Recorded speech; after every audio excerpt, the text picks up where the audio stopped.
Oscar León, ahora sí, ¿estás aquí? Ya, mijo, ya. Ajá. ¿Cómo has pasado? Muy bien, gracias por preguntar, gracias por la invitación. Veo que de fondo está tu nuevo canal de YouTube. ¿Puedes por favor presentarlo al mundo, hacerte una cuña publicitaria? Gracias. Miren, estoy sacando este canal, bueno, es mi canal de YouTube que lo rebauticé para que sea más fácil encontrarlo, porque antes estaba así como cualquier nombre, como... Ahora le puse Furia Popular y voy a poner ahí mucho de lo que yo trabajo en inglés. Le voy a tratar de traducir y segmentar también, porque muchas veces las investigaciones que hacemos son documentales de 1 hora y 40 minutos y nadie ve eso ya. Todos solo le entran al TikTok, son 2, 3 minutos máximo. Entonces estoy tratando de adaptar la información que es importante, ¿no? Hay mucha información muy importante a un formato más corto, más amable, ¿no? Entonces, especialmente las cosas que trabajamos en inglés, que no siempre a veces las traducimos, eh, al menos en un formato corto poder transmitirlas al español, porque hay cosas que, o sea, que no hay en español, que hay en The Grey Zone. Le invito a la gente que lo vaya y lo mire de verdad. En Furia Popular me imagino que ya estará subido o se va a subir tu último trabajo, no sé si fue el último que hiciste, pero sí el último que yo vi, que es la entrevista con Evo Morales a propósito del intento de asesinato del que fue víctima. Háblame un poquito de lo que conversaste con el expresidente boliviano. Claro, esto es en The Grey Zone. Todo estos son formatos grandes, ¿no? Son cuestiones mucho más importantes. En Furia Popular voy a poner cosas más pequeñas, seguramente extractos de la entrevista, seguro. Y bueno, esta entrevista está relacionada con Ecuador, si tú te pones a pensar, porque es un poco el mismo lawfare, es el mismo plan, muchos dicen el plan Cóndor, ¿no? Eso es algo que yo había escuchado ya desde el año pasado, lo habíamos comentado, si te acuerdas de cuando le entrevisté a Tilio Borón, él fue el primero que lo mencionó. El nuevo plan Cóndor. El nuevo plan Cóndor. Claro, Entonces, claro, está en desde marcha. ese entonces, claro, hemos viajado a varios países de Latinoamérica y hablado con mucha gente. He tenido presidentes, expresidentes, senadores, catedráticos, periodistas, de todo tipo de gente que señalan a un posible lawfare, ¿no? De intervención de geopolítica. Entonces, en este sentido, en Bolivia, según las propias palabras de Evo, es sobre el litio, ¿no? Es una disputa sobre el litio, ¿no? Según Evo Morales mismo dice que hay un lawfare en contra de él porque él está al mando de una facción del MAS que o sea, son dos facciones, ¿no? La de él y la de Luis Arce. Luis Arce se cree que un poco ya negoció con la corporatocracia y todo, y por eso está queriendo extenderse en el poder.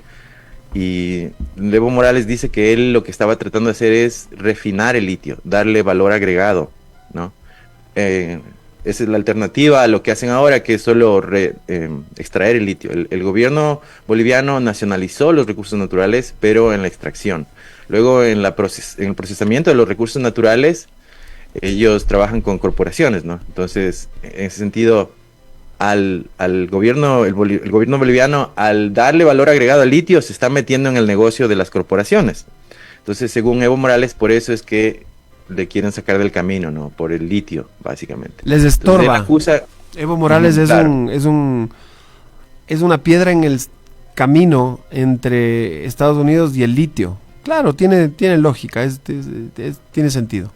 Claro, y más allá de Estados Unidos en sí, que obvio tiene una parte, ¿no? Pero es más allá de eso lo que siempre hemos hablado acá, ¿no? La corporatocracia, la máquina. Uh-huh. La gente tiene que entender que Estados Unidos es un componente de la máquina, o sea, es de la corporatocracia. Ahora, por ejemplo, mira, en Estados Unidos, en esta elección pasada hubo esa pugna, si vos quieres, entre las facciones que querían continuar la guerra en Ucrania porque...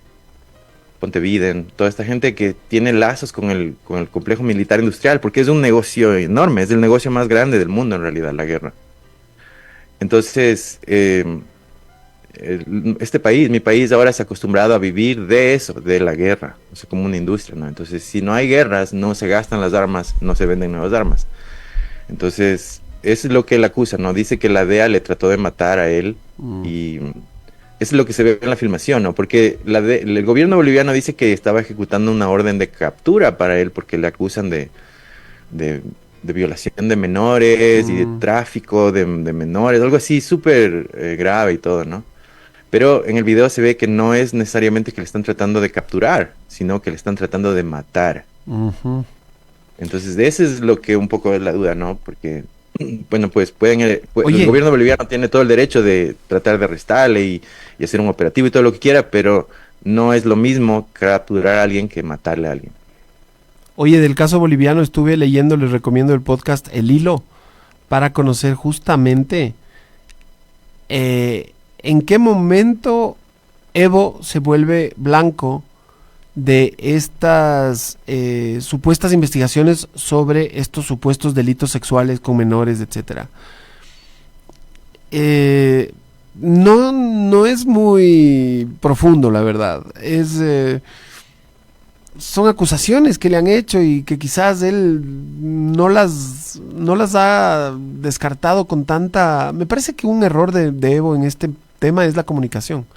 No sé si él ha sabido comunicar tan bien qué fue lo que realmente pasó, o por qué no lo contó completo, por qué no se puso a hacer un video al respecto. No sé si lo haya hecho, pero al menos yo no lo he visto todavía y sí hay un aroma a hacer algo direccionado, Oscar. ¿Tú cómo lo sientes al tema sexual de Evo? Ah, mira, yo en ese específico lugar no he tenido, no me metí y honestamente lo que yo buscaba en esta entrevista es darle la voz a él ante esto último, Ante ¿no? el sí, al Obviamente intento de matarlo, habría ¿no? que hacer un reportaje solo de eso, porque no es que uno puede mencionar algo así al paso. Pero lo que Pero acabas de espérate, decir, hace un momento me parece clave, porque dijiste que intentarlo matar es ahora parte del plan. Entonces, ¿cuál es él dice, cuál es el resto del plan? O sea, él dice que le quieren llevar a Estados Unidos, claro. ¿no? Ah, perdón, y le hice una pregunta que me pareció interesante para los ecuatorianos. Eh, es sobre la misma pregunta que le hice a Correa, sobre ese reto que los presidentes latinoamericanos en el 2012 o más o menos en estos años le lanzaron a Estados Unidos y lo que le fue pasando a cada uno de esos presidentes, ¿no? Ujú, Una parte es claro. muy interesante, yo les recomiendo de verdad que lo vayan y lo vean la entrevista entera, porque es otra Así cosa es. que él lo diga, ¿no? Pero hay una Chávez, parte ahí que Evo, dice que le habían, en el periódico alguien había escrito y le habían advertido a él de que Luis Arce iba a ser el Lenin Moreno. Y él hace una referencia muy específica a eso, ¿no? Lenin Moreno y a Correa y todo esto, ¿no? La traición que hizo Lenin Moreno a su gente. Y él dijo que inicialmente no había creído, que le había defendido. No, no puede ser un Lenin Moreno, así como que ya es un insulto, ¿no? Y no, y resultó que sí, terminó siendo algo así como un Lenin Moreno según Evo, ¿no? oye, y para ya meternos un poco en el Ecuador, entonces, ya voy a buscar el podcast. Lo escuché ayer, y es un resumen de justamente esta serie de episodios relacionados con menores de edad en el que lo han querido involucrar a Evo desde hace tiempo. Verás, estaba justo oyendo, aquí está. El episodio se llama Evo Morales y Luis Arce, un divorcio catastrófico que tiene a Bolivia de rehén. Ujú. Acusaciones cruzadas de atentados y persecuciones policiales, bloqueos de carreteras, tomas de cuarteles. Estos son algunos de los capítulos recientes de una disputa por el poder dentro del oficialismo boliviano. Y está Y, increíble porque aquí habla justamente de que Morales enfrenta una denuncia judicial por estupro y trata, además de a varias ver, espérate, acusaciones. pero interesante lo que lees ahí, perdón, lo de toma de cuarteles. Ujú. Eso se refiere a que cuando le trataron de matar, él sobrevivió, ¿no? A las balaceras, se cambió de auto. O sea, todo esto cuando ven la entrevista van a ver primero como un inicio de como un documental, que se ve la balacera y todo, ¿no? Le hieren al chofer y todo. Entonces, él ahí hace una referencia muy clara a esto de la toma del cuartel, ¿no? Y es porque él sobrevivió al atentado y llegó a una radio que es donde originalmente se dirigía. Entonces en la radio él habló al pueblo y miren, acaba de pasar esto y qué sé yo. Entonces el pueblo, escuchando lo que pasó, pues y se levantó, ¿no? No olvidemos que él sigue siendo un ídolo popular. O sea, el tema aquí es que el MAS, hicieron una una reunión y masiva, ¿no?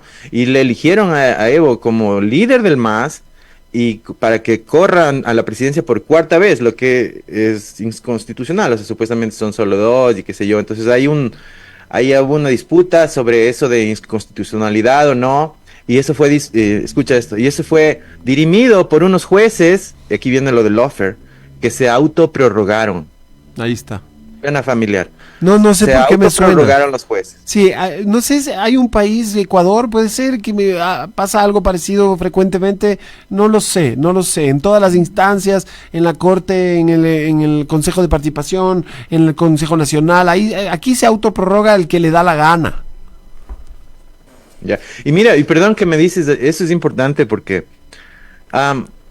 gran parte del problema y toda esta guerra cultural que se le hizo a la izquierda y todo esto, ¿no? Es decir que el país iba a terminar como Venezuela y que, oh Dios mío, sálvanos, no sé qué. Ahora es exactamente o algo similar y es raro porque es algo desde la derecha que se hizo esto de Venezuela. O sea, ponte, si yo estaba leyendo que la inversión ha caído como nunca, ¿no? Y es obvio porque si fueras de extranjero y miras el Ecuador, ponte mi hija, ayer le dijeron que vaya a Ecuador, que no sé qué, y ella dijo, no, si no hay ni luz. Mi hija, que nació allá, ¿no? Entonces, los empresarios extranjeros oyen de Ecuador que hay guerra, porque no olvidemos, el Ecuador está en una guerra que nunca ganó. Declaró la guerra, pero no ganó esa guerra. Ya volvimos a las cifras de muertes violentas que teníamos antes de la declaración de guerra, Oscar. Y ese dato la gente lo está prácticamente desconociendo. Claro, y además de eso, ahí no hay luz. Además de eso, el país ha sido declarado como un narcoestado. O sea, hay prensa internacional que lo pone de esa manera, sí. Tal vez entre el Amazonas y Ecuavisa no te dicen esto todos los días, pero... No. Para afuera, como digo, para afuera es como se mira, o sea, mira, perdón, y me confundí, o sea, y me perdí porque lo que yo quería relacionar a todo esto es el hecho de que acá se dio recién un acto que recuerda a ese tipo de descalabro moral, ¿no? Y es que Joe Biden le perdonó a su hijo. No sé si vos viste. Sí, supe. El hijo tenía cargos de todos, desde corrupción hasta posesión de drogas y armas, o sea, iba a irse a la cárcel. Y alguna vez ya dijo Biden que no lo haría. Y lo dijo que no lo haría. Ajá. No olvidemos lo que yo había dicho acá hace tiempos. Joe Biden fue una persona que hizo su carrera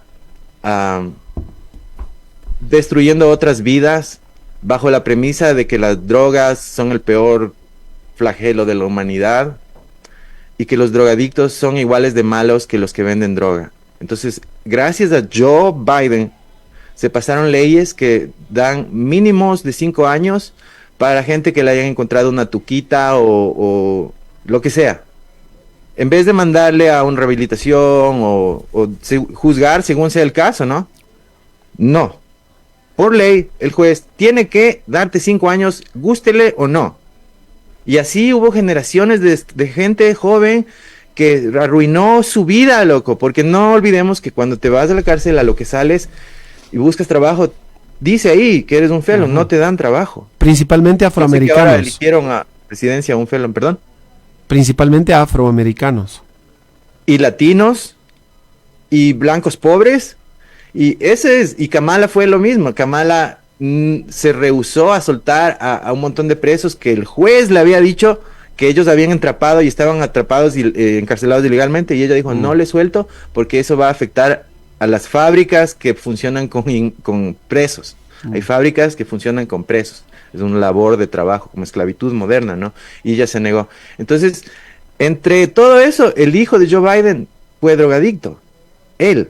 Y cuando a él le atraparon, Joe Biden dijo, bueno, no, todos tienen que ir a la cárcel, menos mi hijo. Entonces ya le había salvado antes de eso, ¿me entiendes? Usando su influencia, tal vez no tan directamente, pero esto ya es descarado, ¿no? Entonces, a lo que voy aquí es que lo que hay que entender es que es la corporatocracia, lo que siempre te digo, son la gente que sirve a las corporaciones. Joe Biden y el hijo y esta gente son gente que sirve a negocios más grandes, en este caso negocios de las armas en Ucrania hay mucho, ¿no? Hay mucho, es la canasta del mundo, le dicen, porque agriculturalmente y en otros aspectos es muy rico, ¿no? Entonces, es él como miembro de esta clase, esta élite, ¿no? Ha perdonado a su hijo, que es algo que me recordó a Daniel Noboa condecorándole al papá, ¿no? Ah, sí, cómo no. Oye, hablando, ya topaste el tema de Daniel Noboa, tengo muchos temas pendientes que hablar contigo y vamos a hablar de qué relación existe entre el retorno de Trump a la Casa Blanca y el gobierno de Daniel Noboa en Ecuador, porque tenemos algunos detalles al respecto y después de la pausa vamos a conversar de eso con Oscar León, que está desde los Estados Unidos en vivo, nuestro editorialista adjunto favorito de los martes. Estamos de vuelta ya con Oscar León para seguir hablando de lo que habíamos anunciado. ¿Qué dices? Pero espérate, antes tenemos que hablar de la campaña presidencial que habíamos hablado de acá. Bastante. Claro, la tuya. Ah, el binomio de Esteban Cuesta, que es a quien yo quiero, es peligroso. Para el poder de facto, que en vez de que te mienta, que te grite tus verdades. Claro. Y que nos enderece a chirlazos al país. Ahí está. Oye, ¿sabes que acabo de trabajar un ejercicio que no es muy riguroso científicamente, pero que lo anuncié?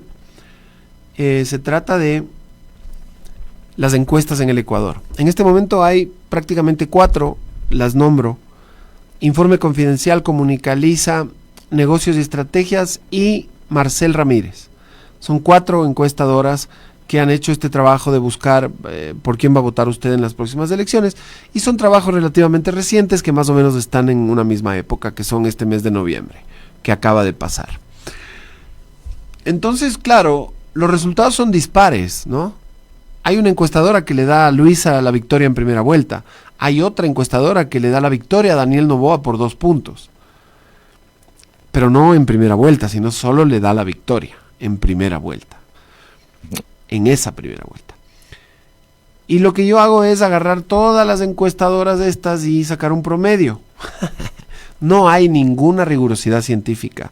Lo único que sí puedo decir a mi favor es que yo he hecho este ejercicio antes y ha funcionado de maravilla.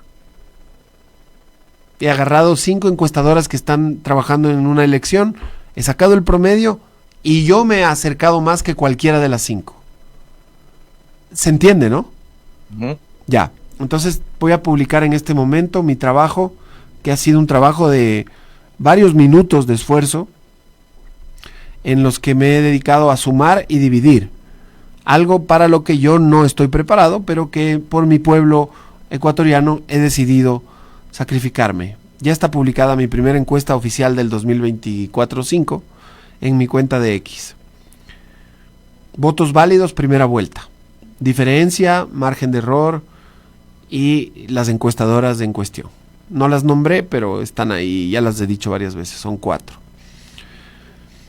Respecto de mi carrera política, cada vez estoy más decepcionado. No. Tenemos que soltar nuestros chats, Quique. Porque ya que los leen en el gobierno, que los lea el resto de gente. Ajá. Si ya nos están espiando con Pegasus, da igual, claro, que lo lea cualquiera. Hagamos nuestras conversaciones de WhatsApp públicas, pero en vivo. Transmitamos nuestras conversaciones de WhatsApp en vivo. Y luego nos conversamos cosas así con dedicatoria y luego soltamos como que nada. ¡Oh, wow! Mira. Mira lo que dijo. Y después, claro, uy, este chat que ha salido. Y después ponemos nombres en código a las personas, hablamos, claro, de dinero, no importa del dinero si está o no está, si existe o no existe, hablamos y hacemos que la fiscalía abra investigaciones cada semana de nuestros chats, salga todo. Ya de haber. Ya de haber una investigación, claro. Ya de haber. Es lo más probable. Oye, cuéntame, por favor, teniendo en cuenta que a Daniel Noboa le quedan menos de 6 meses en el poder, estamos hablando de 5 meses y aproximadamente 20 días, 5 meses, 20 días le quedan en el poder como tal, en el estricto rigor democrático ecuatoriano. ¿En qué van a cambiar esos 5 meses de gobierno de Noboa cuando deje de estar Joe Biden en el poder y pase a estar Donald Trump? Y ahora quizás en política exterior cambien algunos parámetros. No sé si van a multiplicarse las deportaciones. ¿Qué papel puede llegar a jugar el Ecuador en estos 6 meses de Noboa con Trump en la Casa Blanca? O sea, mira, primero hay que entender que el presidente Trump tiene un poder limitado en cierto sentido. Y también puede ejercer más de ese poder, pero hasta que eso pase va a pasar tiempo. Entonces, en ese sentido, mientras tanto y por ahora, si vos quieres, la política de Estado hacia Ecuador, como habíamos hablado una y otra vez, viene regida por esa ley, es 3591, ¿no? Donde se da una guía a las agencias, porque mira, el gobierno estadounidense es un gobierno que depende de agencias. O sea, hay las agencias de seguridad, hay las agencias de inteligencia, hay las agencias de salud, todos son agencias. Entonces, imagínate, es un gobierno continental, o sea, imagínate como ser un gobierno de Sudamérica, ¿no? Es muy, muy complejo, por eso es que hay gobiernos estatales, y hay el gobierno federal que da las directrices mayores de política exterior y cosas así, ¿no? Entonces en ese gobierno federal ya hay agencias. Y las leyes que se emitieron por el lobby que hizo Guillermo Lazo, él contrató a Bob Menéndez, que es suena como el de los Simpsons, pero ese es un senador que, ¿no? Claro, es un senador que fue a la cárcel por hacer lobby con otro país, pero él hizo lobby para Ecuador. Y él fue el que publicó en esa ley en el 2022 lo que publicaron. Entonces, por ejemplo, si el Ecuador, si el Ecuador ganase no Noboa, ¿no? Ellos tendrían, el gobierno nuevo que venga o lo que sea, tendría que hacer lobby en Estados Unidos legalmente para que esa ley del 22 se reverse o se cambie las palabras de ahí y las agencias no tengan que por mandato obedecer eso. Es decir, las agencias estadounidenses por mandato, incluida la CIA, el FBI, la DNA, las otras agencias de inteligencia que ni siquiera saben los nombres, están operando con la guía de esa ley, ¿no? Que dice que hay influencias malignas, internas y externas. Entonces, según esa ley, hay un conflicto interno en Ecuador, ¿entiendes? De tipo geopolítico y ideológico y de todo, ¿no? Entonces, el rato que Trump llega ahí, eso sigue en efecto y las agencias siguen operando con eso hasta que eso se cambie, ¿ok? ¿Y cómo vamos a saber o no que eso se cambia o no? O sea, más allá de lo que Trump haya dicho en la campaña, es qué es lo que va a hacer. Entonces, por ejemplo, él hizo campaña diciendo America First, primero Estados Unidos. Entonces, si nos guiamos por eso, pues Estados Unidos debería volverse más proteccionista y menos gastar en apoyar cosas en el exterior y operaciones de inteligencia y todas estas cosas. Y guerras. Supuestamente se gastaría menos. Pero él nombró a Marco Rubio como su secretario de Estado, creo. Uh-huh. Y secretario ¿eso de la qué quiere decir? ¿Cómo es? Sí, es un impuesto de los más importantes. Ese es de los y eso más, quiere sí. decir quiere decir que él es influenciado fuertemente por el lobby, ¿no? Así como puede ser el lobby de Israel, que le dio un montón de plata, como puede ser el lobby de Elon Musk, que esto es importante para Latinoamérica, que le dio aún más plata que los sionistas, imagínate. ¿Por qué digo que lo de Elon Musk es importante? Eso se conecta con lo que dijo Evo. Evo directamente dijo, Elon Musk está detrás de esto. Y no solo eso, sino que cuando alguien en Twitter en el 20 comentaba sobre el golpe de Bolivia en el 2019, Elon Musk, él respondió en Twitter con un tweet que decía, le damos el golpe de quiera a quien nos dé la gana, lidia con eso, o sea, acostúmbrate, cabrón. Entonces, él lo dijo. Entonces, ¿qué es lo que ellos eso quieren? Es un secreto a voces, ¿no? Que Estados Unidos interfiere en cualquier país que le da la gana. Eso ya lo hemos vivido de cientos de años. Claro. Entonces, los recursos naturales básicamente es la historia acá, ¿no? Entonces, si nos vamos por esas, es el lobby de Miami, que decíamos que es el que impone, o sea, como el Elon Musk, como el sionista, hay el lobby de Miami, ¿entiendes? El lobby de Miami es el que controla a todos los disidentes venezolanos y cubanos y toda esta gente ecuatoriana rica en Miami y hondureña y de todos estos países, la gente rica que fue de estos países en Miami, ¿no? Viven ahí. No sé si la gente conoce Miami, pero es como un paraíso a veces, en lugares donde es, o sea, increíble. Yo hay no sectores, me quiero perder historias, que son... pero es realmente otro mundo. Sí, hay hay sectores de Miami que parecen una película futurista, estoy de acuerdo. Exacto. Entonces, él, presidente de Ecuador, Noboa, nació en ese mundo. Así es. O sea, él dicen que es ahijado de Robert F. Kennedy, y yo estoy seguro que debe ser amigo de Marco Rubio, pero lo que te digo es que cuando yo hice el documental sobre Noboa y estuve averiguando sobre el papá y todo esto, yo vi una foto del papá de Noboa, Álvaro Noboa, con Rockefeller y con 10 de los hombres más ricos, los hijos de los hombres más ricos del mundo en un lugar en Suiza donde estaban esquiando. Entonces, ese es el papá, ¿entiendes? O sea, estamos hablando que Daniel Noboa creció con ese papá, o sea, él conoce a la nobleza de Miami, si vos quieres. Sí. Él es de la nobleza de Miami, él es billonario, la familia Noboa tiene más dinero, esto dice una revista estadounidense, ¿no?, que Messi y Ronaldo juntos. Porque sería bueno que un día de estos alguien nos cuente para qué fueron todos esos viajes oficiales de Noboa como presidente a la Florida, que es el destino favorito. Y mira, yo no tengo nada en contra de Miami, yo no tengo nada en contra de Daniel Noboa. Bueno, contra Daniel Noboa sí tengo un poco. Pero yo lo único que le pido es, si va a hacer visitas oficiales como presidente del Ecuador a Miami, cuéntenos a qué se fue. Porque en esos viajes no hay un reporte de las actividades, no hay... Te juro que encuentras 2 horas. Encuentras 2 horas de algo que hizo medio oficialón, donde visitó alguna cosa, y todo el tiempo la agenda está vacía. O sea, ¿qué va a hacer? ¿A quién va a ver? Va a su casa, se quita el abrigo, se relaja por 10 minutos, pone los pies así, ya, brother, ¿me entiendes?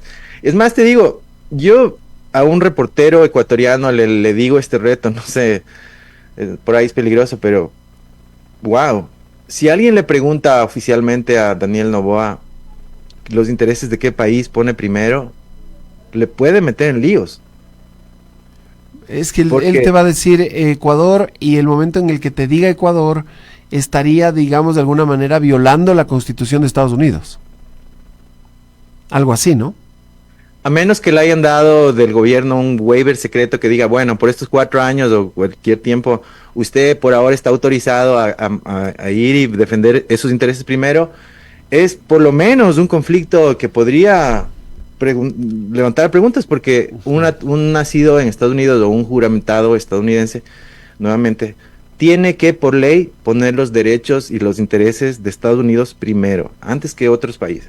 Así es. Entonces eso es algo que yo desde siempre me pareció como que, wait, y no es la primera vez que en Ecuador se ha elegido un presidente extranjero, valga decir, no. O sea, Gabriel Hay García varios. Moreno y Sixto Durán Ballén. Juan José Flores tampoco nació en Ecuador, nació en lo que hoy se conoce como Venezuela. Galo Plaza Lazo nació en, me parece que Nueva York, si no estoy mal, y Sixto Durán Ballén nació en Boston. Uh-huh. Sí, hay varios. Pero, claro, en esos casos, bueno, los que nacieron en Venezuela al comienzo de la patria, bueno, es un poco distinto porque la patria se fundaba, y recordemos que la liberación de estos países fue realizada por mezclados, había colombianos, venezolanos, gran colombianos, ¿no? Entonces, podemos darle un pase a esos primeros, pero estos otros últimos han sido de la órbita de Estados Unidos. Sin embargo, estos dos, Galo Plaza Laza y Sixto, han tenido una historia de servicio primero antes de ser elegidos. Bueno, Noboa fue asambleísta durante el periodo interrumpido de Lazo, que fueron 2 años y medio. O sea, fue 2 años y medio asambleísta de Santa Elena. Es algo, aunque no parezca tanto, pero es trabajo, no sé si tan honesto, no, es trabajo, ¿no? Se supone que era asambleísta. ¿Sabes en cuánto tiempo dio su informe de labores de ese periodo de asambleísta? Creo que se demoró, si no estoy mal, 11 minutos. en dar el informe. Pero para contestar la pregunta que me hiciste... Es que si no los jóvenes se aburren, Oscar. Sí. Con esta presidencia de Trump, Noboa, en teoría debería no necesariamente salir súper beneficiado, porque en teoría Trump debería ser America First, o sea, Estados Unidos primero, y salirse con un proteccionismo muy fuerte. Pero esa es la teoría. En realidad, Estados Unidos ahorita no puede dedicarse al proteccionismo. O sea, tiene que un poco, pero al mismo tiempo tiene que salir y volver a construir esos puentes y esos lazos que los perdió en estas últimas presidencias, que le han dado todo ese poder al BRICS, que este poder que el BRICS, este poder suave, ¿no? Que China y el BRICS le han quitado a Estados Unidos. Antes Estados Unidos era el que hacía los préstamos y todo, pero luego de a poco China fue construyendo su ruta de la seda y fue ganándose países con proyectos de desarrollo y cosas así. Entonces luego el BRICS, ¿no? Salió de las sanciones que Estados Unidos hizo a otros países, todos esos países se juntaron, hicieron esta unión y ahora, entonces en otras palabras, Estados Unidos está en una posición como nunca antes, donde su liderazgo mundial está bastante comprometido, o sea, nunca antes. Por eso es que es tan peligrosa la situación que vivimos en este momento. Mira, en este momento la Asociación Internacional de Científicos Atómicos nos ha puesto en un peligro sin comparación. Tal vez con el 68 puede ser comparado, tal vez, pero nunca antes hemos estado en tanto peligro de morir todos. Y aquí estamos como que no pasa nada. Uh-huh. ¿Y esto es por qué? Porque el presidente Joe Biden, en su salida de la presidencia, cometió un crimen que podría ser generacional. O sea, él podría ser realmente el criminal más grande de la historia, Biden, porque puede ser el responsable de la muerte de todos. Y la otra vez que me entrevistaron, la pregunta que me hicieron fue como dando a entender de que, oh, el Putin también es un monstruo, no sé qué. Entonces yo lo que quería aclarar un poco es que hay que entender las cosas como son para poder resolverlas. Entonces, si nosotros pensamos que la guerra de Ucrania es porque Rusia invadió a Ucrania, pobrecita, y Putin es un monstruo, no lo estoy defendiendo. Estoy tratando de decir la verdad. Nos equivocamos, porque la verdad es que esto es un conflicto con la OTAN, que se ha iniciado como 20 años antes. Entonces es un conflicto que por décadas ha estado ahí ebulliendo, y en un punto explotó en el 2014, eso fue hace 10 años. Entonces estamos hablando de que Rusia está siendo rodeada por la OTAN, están poniendo misiles. Entonces, ¿qué es lo que diferencia hace eso? Pues mira, si Putin fuese un monstruo como lo fuese Hitler, no digo que sea bueno, pero si fuese ese el caso, que es un Hitler, como dicen acá, lo único que habría que hacer es matarle a él y todo se resolvería. Porque ya le quitas la cabeza loca y el resto no hay problema. Pero ese no es el caso, porque puedes matarle mañana a él, pero el problema sigue ahí. Rusia sigue siendo rodeada de misiles atómicos. Entonces, está rodeada de misiles de Estados Unidos y ahora tienen a Ucrania que está poniendo misiles nuevos y le está atacando con misiles estadounidenses. Entonces, Putin le dijo al mundo, le dijo, verán chicos, si siguen haciendo esto, nosotros vamos a desencadenar un lío bien grande. Entonces, ¿qué era eso? Que le siguen dando misiles y armas a los ucranianos para que sigan atacando a Rusia. Entonces les dieron, eso fue lo que hizo Biden, le dio unos misiles que solo pueden ser operados con satélites y operadores norteamericanos. Es decir, los misiles son en sí operados por gringos o ingleses o franceses, gente de la OTAN. Estos de largo alcance, ¿no? Que llegaron a Kiev. Claro. Y el Putin le dijo, brother, no hagas eso, esa es la línea roja. Y cruzaron la línea roja, sí. Entonces, lo que hizo Putin fue probar una nueva arma que tiene, hipersónica, que va a Mach 10, ¿cachas? Imparable. Y cuando llega, se divide en 6 vehículos que entran como al rojo vivo. O sea, entran tan rápido desde la estratosfera que se calientan y entran, básicamente es un montón de metal fundido que cae así y disuelve todo lo que está ahí abajo. Esa es una nueva arma que o sea, lo que hicieron, esa demostración que hicieron, no tenía carga adentro. Era solo el esqueleto. ¿Y Putin está a qué distancia o a cuántos minutos de usar uno de estos? Entonces, uno de esos misiles, ya dijeron, si nosotros ponemos armas atómicas ahí, imagínate, una arma atómica se baja el área de las que tienen los rusos, se baja el área entera de New York, New Jersey, Queens, todo. Una. pueden poner 6 en un misil imparable. Entonces, vos dirías, bueno, ya con eso, chucha, estate quieto, la gente dice, bueno, ya sabes que mejor nos sentamos a hablar, ¿no? ¿Qué es lo que Trump ofreció que iba a hacer? Entonces, antes de que él llegue a la presidencia, todo esto está pasando, ¿me entiendes? ¿Y cuál es la respuesta de Joe Biden a todo esto? Zelensky va y le pide armas atómicas. Y le pide misiles de aún más largo alcance. O sea, este mes va a ser bastante largo para la supervivencia del planeta. Y Joe Biden le dio 750 millones más ayer. Y no está claro todavía si es que le dio los misiles atómicos o misiles Tomahawk, las armas atómicas o los misiles Tomahawk, que pueden ser usadas en conjunto.